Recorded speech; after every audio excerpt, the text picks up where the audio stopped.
So Manchester City through to the next stage of the competition. We'll take a break. When we return, we'll look at how a Messi-less Barcelona can cope with Bate Borisov. We know how they've been coping. You hear a story of how Neymar and Luis Suarez have combined to make sure that nobody's calling Barcelona Messilona again.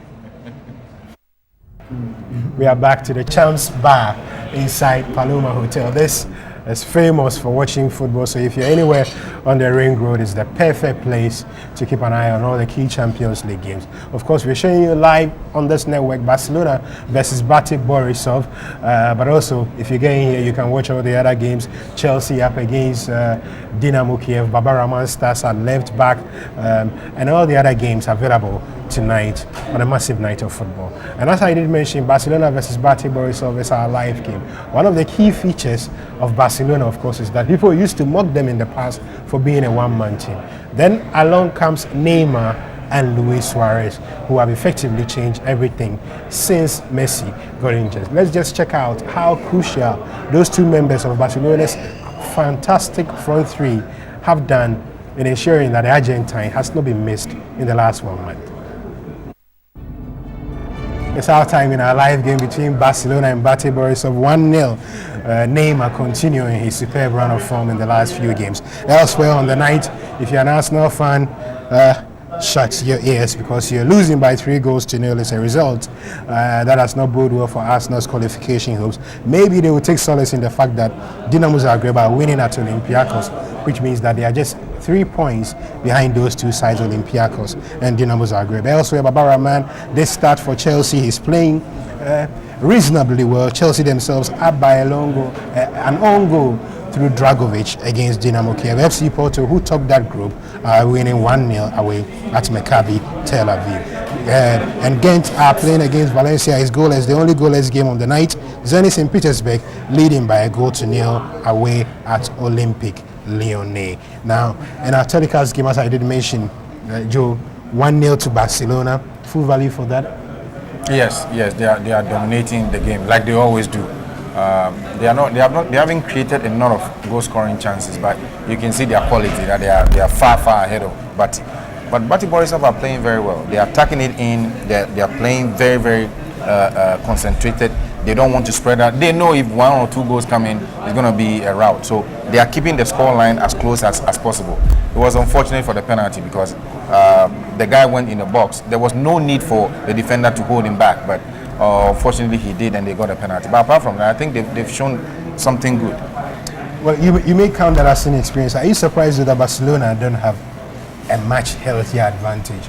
Up against Bate Borisov, they created chances, a few opportunities, but it's just not worked. Yeah, I think what went wrong was when Rakitic got injured very early. He's a type of player that surprises opposing back four. Is someone a midfielder. Everybody focuses on the a midfielder, but he can run behind the defenders and then cause surprises. And then he got injured and he was out. So definitely they are midfield flow players that will take surprise. We call them runners. You know, when a midfielder is there, when the ball is on the side, they can run without ball. All of a sudden, you see them in the 18-yard of the opposing team, and that's when you cause surprises because definitely the back four will be holding, concentrating on the players they are marking. So when the midfielder comes and he doesn't have a player tracking him back, then definitely they will dominate the players in the 18. So your worry that's is what that Rakitic was doing very well. So I think that's what affected them. But still, we've seen the bigger players. You know, anyone of you can, you know, Neymar is pulling the strings, Suarez is pulling the strings.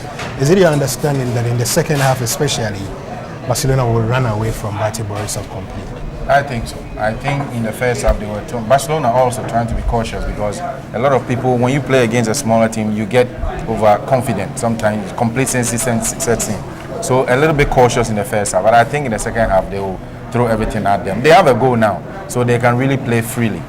But you have to give credit to Bate Borisov. They are really playing, you know, the game they want to play. They were unfortunate to have that penalty against them. But if they're able to hold on, who knows? One chance and maybe something might change. Well, we will have the biggest surprise in Champions League history, sure, on this network. Let's just quickly take a quick glance through the other games because we've been keeping an eye on everything happening around us. Which of the scoreline or the scoreline is at halftime so far has surprised you the most? I think Bayern Munich, Arsenal, because it's rather unfortunate that did not take Ozil's goal. I think it's a clear goal, even though it touches his arm, but his arm is not influencing the game. So definitely I take it as a goal. And if the referee accept that goal, definitely we'll have a different scoreline. With that, I think that's what went on to them, and then they couldn't come out and play the way they want to play. We're having a chat of about Barbarian Man and whether maybe he's not confident in the way, but he's looked pretty considerably good in this game. I think this has been his best game so far. He's very confident, he's passing well, he's moving forward. The confidence, I think he's coming bit by bit. I think if the coach gives him the confidence to play, I think he will fit into this team very well. He has made very few mistakes today, some of the passes. But apart from that, his passing, his judgment, his defensive position and everything has gone very, very well. And Chelsea are playing very, very well. Today, I'm really surprised at the way they are attacking the Moscow team. But I like the persistence of their attack. They are giving the defensive set a whole lot of problems. And I'm surprised that Diego Costa hasn't scored yet. We'll see how it goes in the second half. Our live game, remember, though, is between Barcelona versus Bate Boys of Neymar's first half penalty has given Barcelona the lead.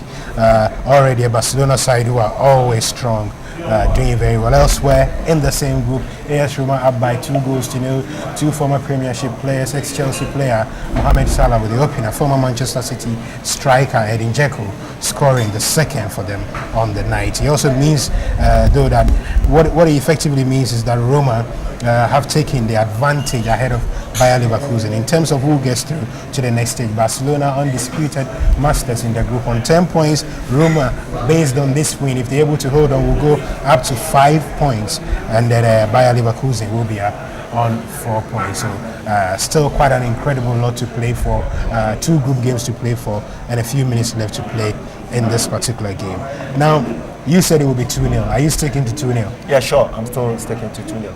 And are you sticking to 3-0? I am. You are sticking to 3-0. Well, so we'll see how that goes. Just a reminder that our live Champions League coverage is brought to you by Sasso Insecticide, Spray and Coil, ASN Financial Services, always a step ahead, and newly improved Heaven Black Mosquito Coil. We'll join the feed for the second half and see whether Barcelona can make this the cricket score everybody predicted. It's one of the intriguing things. We saw one of the montages that came our way. Last 7 matches, 14 goals.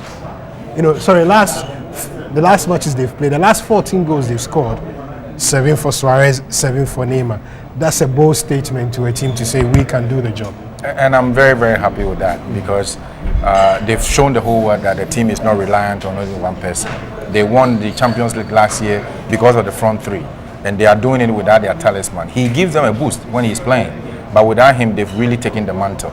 Like the narrator rightly said, it didn't happen to Zlatan, it didn't happen to David Villa. But look at these two guys, they are making it, And I think the fact that they are South Americans, who are young, know each other's play, their flair is there for them. I think it makes it easier for them. I didn't particularly like Suarez. Still, I think he's a very good player, but I'm particularly delighted for Neymar. People say so much about him. Can he come to Europe and prove himself? He only does tricks and doesn't do the important things. And he's really tearing all these pieces.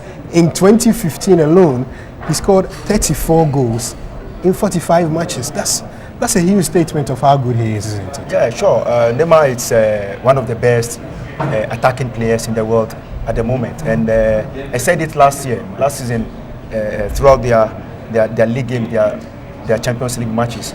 A lot of people focused on Lionel Messi, but I had a feeling, I saw that it's Neymar who is doing all the work for the team. Messi have made the name, so it looks like everyone is focusing on Messi, but the weapon that Neymar has, it's also very, very, very, very, very important for the team. And I think without Messi and with him and Suarez is someone that doesn't give up.